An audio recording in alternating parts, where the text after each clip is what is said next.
Tak ta instalace se skládá ze 4 takových míst, který může návštěvník navštívit. A v každé té místnosti, nebo na každém tom místě, se vlastně děje jakoby podobná věc, kterou ale ten návštěvník vždycky zažívá z nějakého jiného úhlu. A ta věc, vlastně, o kterou tam jde, je, že navštěvuje místnost, takovou virtuální kopii řídícího centra jaderné elektrárny ve Zwentendorfu, což je v Rakousku. A na té elektrárně je zajímavé to, že ji postavili, vycvičili personál, prostě stačilo jenom zapnout a nikdy vlastně nepoužili. Na základě nějakého všelidového hlasování a při takových aktivistických snách a takových politických různých převratů a tak dále. A vlastně tady v každém z těch 4 míst ten člověk může vstoupit tady do této místnosti, po každý jako trošku nějaký jiný charakter a i vlastně to, skrze který ten charakter tam vstupuje, nějak souvisí s tím, jaký je to médium.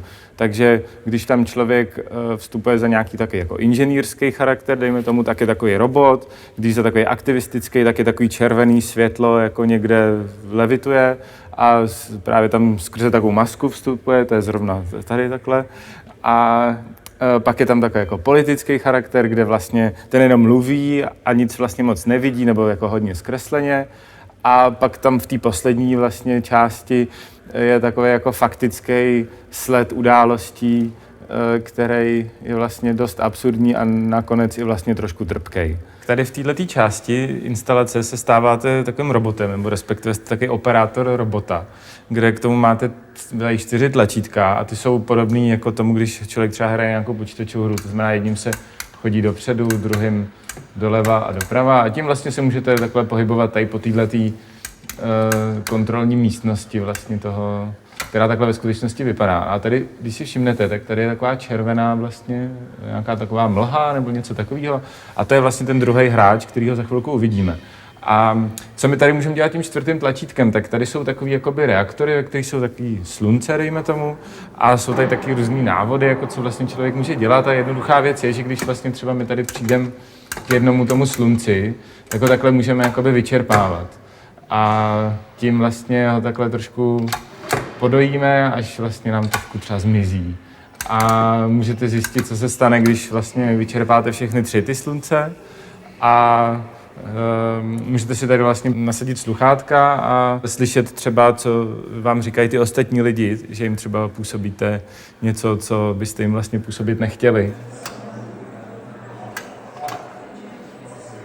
A tady se vlastně stáváte takovým rudým světlem, který jste tam viděli na konci, nebo teda na začátku v té první budce. A já, když to takhle nasadím, tak se vlastně můžu podívat takhle třeba na strop.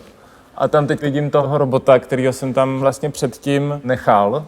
A vlastně v ideálním případě já vlastně teďka, když mluvím, tak kdyby tam někdo byl, tak já vidím, jak se hejbe. A já ho tady třeba můžu tady tímhletím zvláštním přístrojem takhle třeba na něj namířit a tak jako lehce mu ublížit, což je otázka, jestli vlastně něco takového chci dělat. Tady v této části zase, když si nasadíte sluchátka, tak slyšíte a můžete mluvit s těma 2 předchozíma hráčema. A máte tady jako poměrně omezenou možnost vlastně vidět jednak skrz takovou jakoby občas problikávající, neúplně funkční takovou černobílou kamerou.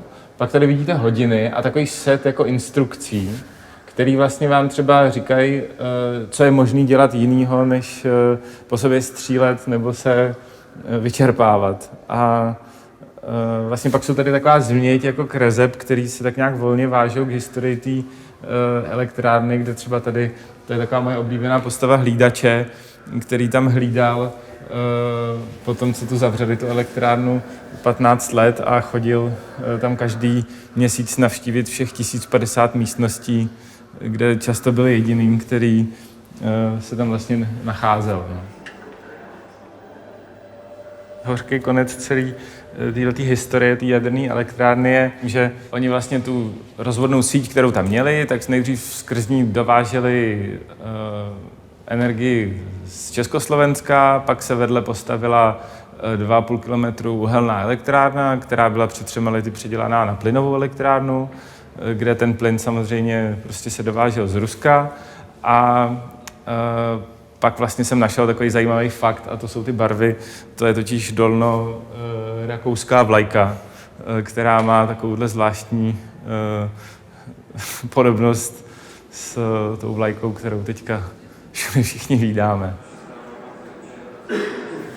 O co jsem se snažil, je tam trošku snižovat nějaký bariéry toho přístupu vlastně k těm novým technologiím, kde já třeba jsem záměrně tam nepoužil normální klávesnici, normální myš, ale omezil to prostě třeba jenom na 4 tlačítka, které jsou jako až absurdně komiksově velký.